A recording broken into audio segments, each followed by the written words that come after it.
साहित्य निधि में आज सुनिए सुभद्रा कुमारी चौहान जी की लिखी हुई उनकी एक प्रसिद्ध कहानी कदम्ब के फूल।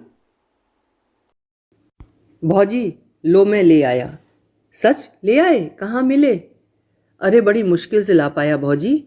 तो मजदूरी ले लेना। क्या दोगी? जो तुम मांगो। पर मेरी मांगी हुई चीज़ मुझे दे सकोगी? क्यों ना दे सकूंगी। तुम मेरी वस्तु मेरे लिए ला सकते हो तो क्या मैं तुम्हारी इच्छित वस्तु तुम्हें नहीं दे सकती? नहीं भौजी, ना दे सकोगी। क्यों नाहक कहती हो?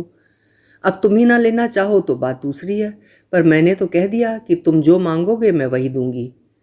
अच्छा अभी जाने दो, समय आने पर मांग लूँगा। कहते हुए मोहन ने अपने घर की राह ली। दूर से आती हुई भामा की सास ने मोहन को कुछ दोने में लिए हुए घर के भीतर जाते हुए देखा था, किंतु वो ज्यों ही नज़दीक पहुंची, मोहन दूसरे रास्ते से अपने घर की तरफ जा चुका था। वे मोहन से कुछ पूछ ना सकी, पर उन्होंने ये अपनी आंखों से देखा था कि मोहन कुछ दोने में लाया है, किंतु क्या लाया है ये वो नहीं जान सकी।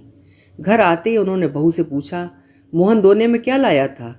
भामा मन ही मन मुस्कुराई और बोली, मिठाई। बुढ़िया क्रोध से तिलमिला उठी। बोली, इतना खाती है, दिन भर बकरी की तरह मुंह चला ही करता है, फिर भी पेट नहीं भरता। बाजार से भी मिठाई मंगा मंगा कर खाती है। अभी मैं न देखती तो क्या तू बतलाती मुझे? भामा मुस्कुराते हुए बोली, तो बतलाती क्यों?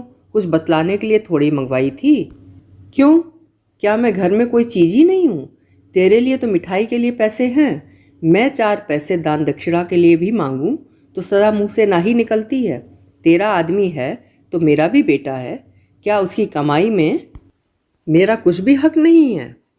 मुझे तो 2 बार सूखी रोटी छोड़कर कुछ भी ना नसीब हो, और तू मिठाई मंगा मंगा के खाए। कर ले जितना तेरा जी चाहे, भगवान तो ऊपर से देख रहा है, वो तो सजा देगा ही। मुस्कुराते हुए, क्यों कोस रही हो माँ जी? मिठाई एक दिन खाई ली तो क्या हो गया? अभी रखी है, तुम भी ले लेना। चल रहने दे, अब इन मीठे पुचकारों से किसी और को बहकाना। मैं तेरे हाल सब जानती हूँ। तू समझती होगी कि तू जो कुछ करती है वो कोई नहीं जानता। मैं तेरी नस नस पहचानती हूँ। दुनिया में बहुत सी औरतें देखी हैं, पर सब तेरे तले तले। मुस्कुराते हुए, सब मेरे तले तले ना रहेंगी तो करेंगी क्या? मेरी बराबरी कर लेना कोई मामूली बात है? मैं ऐसी वैसी थोड़े ही हूँ। चल चल, बहुत बड़प्पन न बघार, नहीं तो सब बड़प्पन निकाल दूंगी। भामा आपको चिढ़ गई थी। बोली, बड़प्पन कैसे निकालोगी माँ जी? क्या मारूंगी?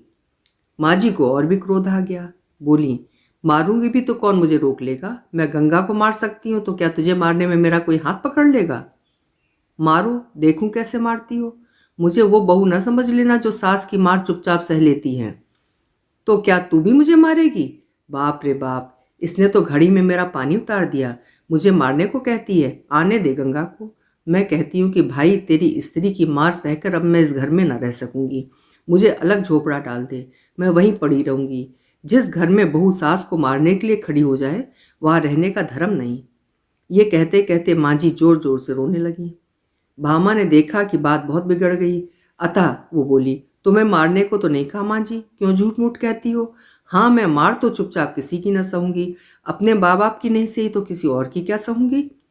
चुपचाप न सहेगी तो मुझे भी मारेगी ना, वही बात तो हुई। ये मखमल में लपेट लपेट कर कहती है तो क्या मेरी समझ में नहीं आता? माँ जी के जोर जोर से रोने के कारण आसपास की कई स्त्रियां इकट्ठी हो गईं। कई भामा की तरफ सहानुभूति रखने वाली थीं तो कई माँ जी की तरफ। पर इस समय माँ जी को फूट फूट कर रोते देखकर सबने भामा को ही बुरा भला कहा। सब माँ जी को घेर कर बैठ गईं। भामा अपराधिनी की तरह घर के भीतर चली गई। भामा ने सुना माँ जी आसपास बैठी हुई स्त्रियों से कह रही थीं, आप तो दोना भर भर कर मिठाई मंगा मंगा कर खाती है, और मैंने कभी अपने लिए पैसे धेले की चीज़ के लिए कहा तो फौरन ही टका सा जवाब दे देती है। कहती है पैसा ही नहीं है, इसके नाम पे पैसे आ जाते हैं, मेरे नाम से कंगाली छा जाती है। किसी भी चीज़ के लिए तरस तरस के मांग मांग के जीभ घिस जाती है। कभी जी में आया तो ला दिया, नहीं तो कुत्ते की तरह भौंका करो। इस घर में तो ये हाल है मेरा। आज भी दोना भर मिठाई मंगवाई है, मैंने जरा ही पूछा तो मारने के लिए खड़ी हो गई। कहती है कि मेरे आदमी की कमाई है, खाती हूँ, किसी के बाप का खाती हूँ क्या? उसका आदमी है तो मेरा भी बेटा है, उसका 12 आने का हक है तो मेरा 4 आने का तो होगा। पड़ोस की एक दूसरी बुढ़िया बोली, राम राम, यही पढ़ी लिखी होशियार हैं। पढ़ी लिखी हैं तो क्या अकल तो 2 कौड़ी के बराबर नहीं है? तुमने भी 9 महीने पेट में रखा बहन, तुम्हारा तो 16 आने का हक है। बहू को बेटा माँ के लिए लौंडी बना कर लाता है, ये तुम्हारे पैर दबाने की और सेवा करने के लिए है। हमारा नंदन तो जब तक बहू मेरे पैर नहीं दबा देती उसे अपनी कोठरी के अंदर ही नहीं आने देता। अपना ही माल खोटा हो तो परखने वाले का क्या दोष बहन। बेटा ही सपूत होता तो बहू आज मुझे मारने दौड़ती। गंगा प्रसाद गांव की प्राइमरी पाठशाला के दूसरे मास्टर की जगह के लिए उम्मीदवार थे। 17.5 रुपये माहवार की जगह के लिए बेचारे दिन भर दौड़ धूप करते। इससे मिल उससे मिल न जाने किस किस की खुशामद करनी पड़ती थी। फिर भी नौकरी पाने की उन्हें बहुत कम उम्मीद थी। इधर वे कई मास से बेकार बैठे थे। भामा के पास कुछ जेवर थे जो हर माह गिरवी रखे जाते थे और किसी प्रकार काट कसर कर घर का कर्ज चलता था। भामा पैसों को दांत तले दबाकर खर्च करती। सास और पति को खिलाकर स्वयं आधे पेट खाकर पानी से पेट भरकर उठ जाती। कभी दाल का पानी ही पी लिया करती, कभी साग उबाल कर ही पेट भर लिया करती। रुपए पैसे की तंगी के कारण घर में प्रायः रोज ही इस प्रकार की कलह मची रहती। जब गंगा प्रसाद जी दिन भर दौड़ धूप के बाद थके हारे घर लौटे तब शाम हो रही थी। आंगन में उनकी माँ उदास बैठी थी। बेटे को देखा तो आंखें नीची कर लीं, कुछ नहीं बोली। गंगा प्रसाद अपनी माँ का बड़ा आदर करते थे, उनका बड़ा ख्याल रखते थे। जिस बात से उन्हें जरा भी कष्ट होता वो बात वो कभी नहीं करते थे। माँ को उदास देखकर वे माँ के पास आकर बैठ गए। प्यार से माँ के गले में बाहें डाल दी और पूछा, क्यों माँ, आज उदास क्यों? क्या कुछ तबीयत खराब है? नहीं, अच्छी है। कुछ तो हुआ है माँ, तू उदास है।